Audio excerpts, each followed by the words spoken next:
السلام عليكم أصحابتي وحنا كوي قصو بيري كوي هرايو جوا باتني كلي قبلني كان هذا موبايل أصحابي قوي فرصة نسكرك ولا لا يلا يسار هاي لا في العالم كلام يسار تعرف حوي ترى عايز لا فيرنا قبل إيشالي إن لو هاي ولا يريستي هذا هرجيس وقولك تشين قدر ماشي لا تشحى وهدر له Soomaaliye ilmihiina ilaashada waa loo soo dhigto wadankan dadkii baabiya usoo dhigteen inay nanabaadgooriyo caruurtan laga xadaan oo kaliyaha la gato iyo xibnaha muhiimka laga gato u diyaar garoobay ilmihiina Soomaaliye dhagaha fura wax maqala wax arka balaayadan oramadan iyo balaayadan lasoo xareysan la iska buubiyo gurigooda aada waxay rabaan ilmihiina u soo shaqateen dad noo soo shaqatay oo dadkan inay qaarna qalbi ahaan laga dagaalamaan qaarna ay ilmaheena xadaan dadkan hala iska ilaaliyo dhammaantiin guriga gobonimo idin leeyahay bal wax yaraan isla fiirsano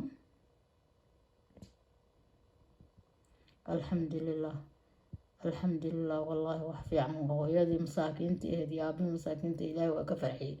farcigoodii waa loo helo dadneenaa ka fogeen afaafka hore ee xarunta dambibaadhista Somaliland waxaa goordhoweyd halkan la keenay in lagu soo qabtay inaan daayar oo 24 saac ee ugu dambeeyay laga baafinayay magaalada Hargeysa waxaana sidoo kale ku sugan afaafka hore ee xarunta dadyow tiro badan oo u yimid howlgalka xaaladan waxaana cusub mudan in taliyaasha laamaha amniga ee Somaliland ay guud ahaan halkan ku sugan gaar ahaan taliyaha ciidamada booliska Somaliland qaar ka mid ah ehelka inanta laga xaday oo telefishinka Sun News la hadlay ayaa ka faahfaahin ka bixiyay habka loo soo qabtay ninkaasi waxaana intii si raaciyeen in ninka la qabtay uu sheegay inay yihiin tiro dada oo ka ganacsada arrimaha la xiriira xadida caruurta waxaana la sheegay in ninkaasi uu sheegay inay yihiin dad ka badan 20 qof bismillaahir rahmaanir rahiim anigoo ah Yuusuf Ali Saciid Diiriye inanta yar ee la qaatayna adeer rumo waxa dhacday xalay saqdii dhexe in loo yeeray dabadeedna lagu meel guri jaarka halkaas ayna tireed lagu hayaa kadibna aan meeshii isweer ka qabanaanu haynay xaladna halka waagu noogu bariyay wax natiijana aanu ka weynay saaka markii aanu soo baxnay ayaa la yidhi tireed State House-ka lagu hayaa xaqii State House-ka aanu soo kacnay kadib waxaana loo soo sheegay tireed in gurigii nin Oromo gacanta ayaa u keenay waanu yaacnay gurigii baanu tagnay ninkii ayna tireed waan isku qabanay saldhigaanu geynay waxaana nuu soo gudbinay xirada CID-da dhammaan dadweynaha Somaliland ama shacabka oo dhan waxaanu sheegaynaa inaanu inantayadii yareed helnay ducadii iyo dadkii noo soo duceeyay masaajidadiina looga soo duceeyayna ilaahay dartii baan inantayadii yareed u helnay marka lagu qabto ninkii xaday ama soo waa ninkii xaday laftiisii waa oram isaga qirtay waxaanu sheegay inay ka badan yihiin intan joogta 10 qof oo kale uu sheegay 10 kuba State House-ka ay ku nool yihiin oo xaday dadku noo sheegay waxa weeyaan dad badan oo State House-ka jooga xalay toole waxa loo sheegay in State House-ka lagu hayay quraacdii meel laga quraacsiiyay laga qadaysiiyay laga cashaysiiyay saaka laga soo quraaciyay saakana gurigii kale halka agteeda la keeno inanta yar loo soo dhaweeyay inanta yar waa tan xirada CID-da ku jirta wayna caafimaad qabtaa wayna caafimaad qabtaa xiradan isagu ma iska soo celin maxaa tiri isagu ma iska soo celin mayay isagoo gacanta jiidayo isla meeshii ku tuur ayaa la helo la qabtay bariishka State House-ka inanta meerada dhinacan kaga haysata oo farxaan leeyahay hawlgalka ugu weyn intaas ay geysatay kadib waxay noo sheegtay inanta yar inuu ninkani watay uu ka cashaysiiyay halkan markay saan ugu sheegtay uu ka cashaysiiyay kadib waxaanu ku ninkii maad garanaysaa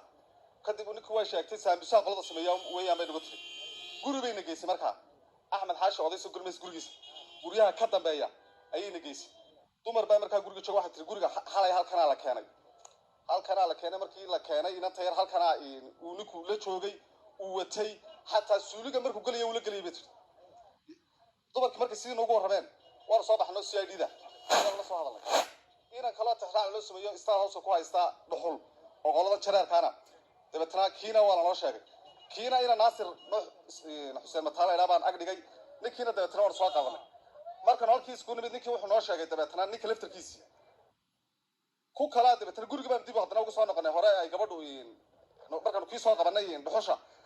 ayaa ka dhuxusha taana guriga keenay buu xulay gurigu deganaa oo State House-ka dhexdiisa gurigii oo la xidhay oo ciyaalkii uu lagala qaxay ayaanu tagnay jaararkaan weydiino waxay noo sheegeen inay saaka gurigan laga kaxaysta ciyaalkii wixii ay ka tegeen kadib waxaanu ka soo noqonay gurigii axmed xaashi oday ka dambeeyey gabadhii baanu waraysanay nin kaloo jareeraa dabeetana nin kaloo jareeraa noo yimid ninkii baa dabeetana markuu saa soo galay ayuu yeedhay kii aanu sidnay maxbuuska dabeetana wuxuu garaacay telefoon maruu garaacay bal shoo ku lambarkaasuu garaacaya waa ninkii waanu qabanay telefoonkiina waanu soo qabanay kadib ninkii wuxuu tegey xeedho halkii ina tayar meesheedii aagii isagoo ina tiiree tunka saa ugu sitaa oo kayn ku sida ayay ciyaal qabteen halkanaa looga sheegay dabeetana sidii baanu ku tagnay anagoo gaadhi dhan oo halkan ciidanka saadhida ciidankaa waxaa naga sii horreeyey aadan shiine ciidankii aadan shiine isagoo markaa gacanta ku qabtay oo ay wadaan ayaanu tagnay ma la jirdilay qaar wararka qaar ninka wax jirdilay mee waxba kama muuqda waa la hayaa ninku halkaa bruni kule waa nin madow ilaa imika qiyaastii 5 nin baa la hayaa 100 ninna waanu nahay buuri waanu fara badan nahay buuri oo ka ganacsadeen waxaan haa markaa waa la hayaa dee baadhistana ka hor dhicmayna ciidankeeni baa gacanta ku jira dhankooda qaar ka mid a dadyoogii iskugu yimid goobtan ayaa telefishinka Samiis la wadaagay dareenkooda ku aadan bal dhacdada falkan dhacay horta waa ceeb waxa adduunka lagu arka maaha ilman Soomaaliya taxadar dheeraad sameeya wallahi caawa xanuunka ah ilaahay hadana inaan wax idin soo magacisiiya aan isku dayay insha Allah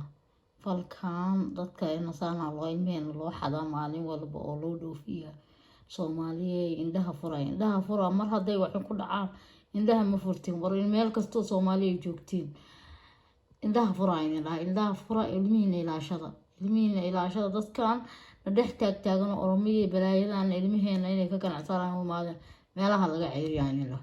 insha Allah guliga gobernimo aan leeyahay insha Allah biidnillaahi kariim indhaha fura meel kasto oo joogtiin Oromadan tirada badan lagu gooyay inay dadka cunaan inay dadka qashaan ugu maadeen hal iska buufiin nimankan wadanka laga bixi insha Allah guliga gobernimo insha Allah dhamaantii